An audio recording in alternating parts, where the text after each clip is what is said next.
نحمدہ و نصلی علی رسولہ الکریم اما بعد فاعوذ باللہ من الشیطان الرجیم بسم اللہ الرحمن الرحیم۔ حضرات محترم، آج کے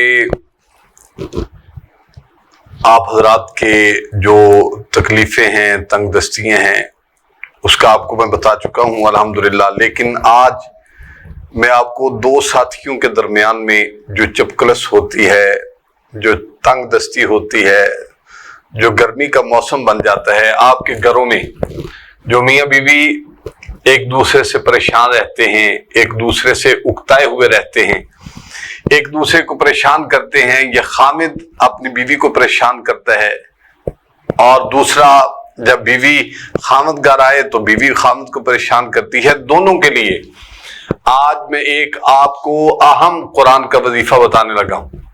اس کو آپ سوچ لیجئے، یاد کر لیجئے، برکتیں ہیں، رحمتیں بھی ہیں، اور اللہ کا ایسا فضل ہوگا آپ پر کہ گھر میں سکون ہو جائے گا۔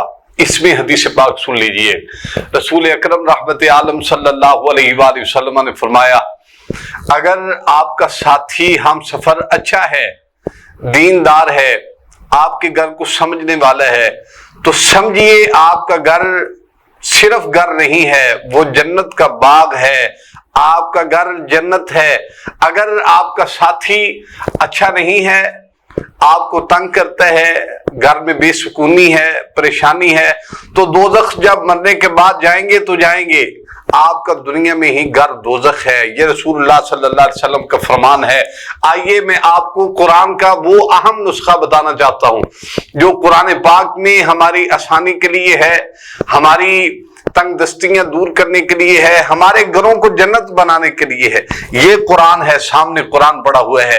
اس قرآن میں اللہ تعالیٰ نے یہ وظائف رکھے ہوئے ہیں، اور میں ہمیشہ دیکھتا رہتا ہوں لوگ بڑے پریشان رہتے ہیں۔ آئیے میں آپ کو تحفہ پیش کرنا چاہتا ہوں، جن کے جو ہیں ساتھی گھر والے بے پرواہ ہیں، شریک حیات بے پرواہ ہے، آپ نے غم نہیں کرنا، آپ نے پریشانی نہیں لینی۔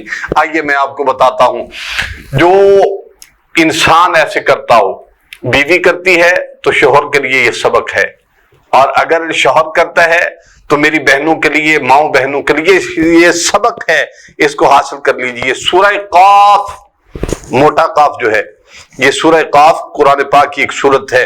سورہ قاف اور سورہ یاسین فجر کی نماز کے بعد اس کی تلاوت کیجئے، ایک بار تلاوت کیجئے ان دونوں کی، اور اس کے بعد پانی پر دم کریں، ان کو پلائیں۔ 40 دن آپ نے صرف یہ کام کرنا ہے، صرف اور صرف 40 دن، زیادہ نہیں، صرف 40 دن۔ جس گھر میں دوزخ کا سما ہو، انشاءاللہ جنت بن جائے گی۔ جس میں لڑائی جھگڑے ہوتے ہوں، انشاءاللہ پیار محبت ہو جائے گی۔ جس میں پریشانیوں کا عالم ہو، انشاءاللہ تبارک و تعالیٰ ٹھیک ہو جائے گا۔ یہاں گھبرانے کی ضرورت نہیں ہے، پریشانی کی ضرورت نہیں ہے۔ آئیے قرآن پڑھ لیجئے، قرآن کی تلاوت کیجئے، نماز 5 گانا ادا کیجئے، اور سکون ہی سکون انشاءاللہ تبارک و تعالی حاصل کیجئے۔ اور یہ میرا آپ کو یہ مشورہ ہے، قرآن پاک کی تلاوت کریں اور اس وظیفے پر عمل کریں، اور یہ قرآن کا وظیفہ ہے۔ اللہ تعالیٰ آپ کے گھروں کو جنت کے باغوں میں سے اعلیٰ باغ بنائے، اللہ تعالیٰ زندگی آسان فرمائے، آخرت آسان فرمائے۔ وآخر دعوانا ان الحمدللہ رب العالمین۔ السلام علیکم ورحمۃ اللہ وبرکاتہ۔